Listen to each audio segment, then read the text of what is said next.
What if I told you the Eiffel Tower was once sold for scrap metal, and the man who bought it paid in cash? Paris, 1925, a luxury hotel suite.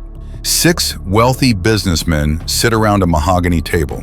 Before them are official government documents, seals, and blueprints.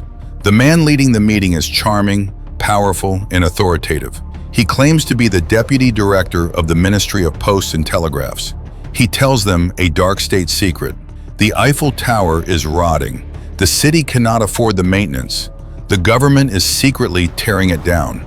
And one of these men will win the exclusive right to sell 7,000 tons of historic iron. But there was one problem.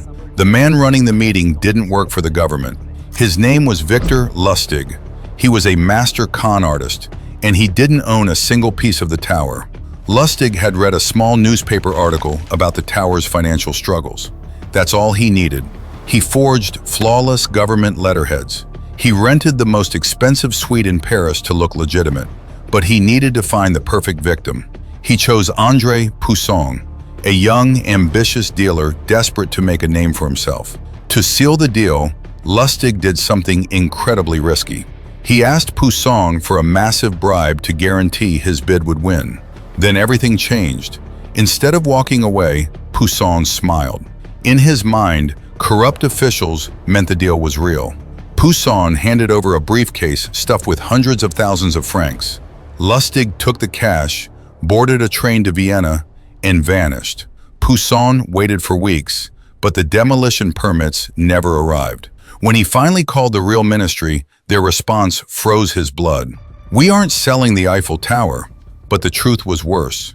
Poussin was so deeply embarrassed and so terrified of being exposed for paying a bribe that he chose to do the unthinkable. He told absolutely no one. He never went to the police.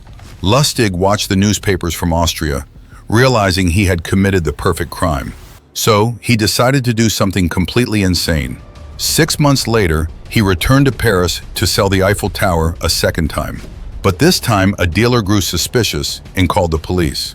Lustig fled to America, eventually getting caught by the FBI years later for counterfeiting. He died behind bars in 1947, but he left the world with one chilling reminder.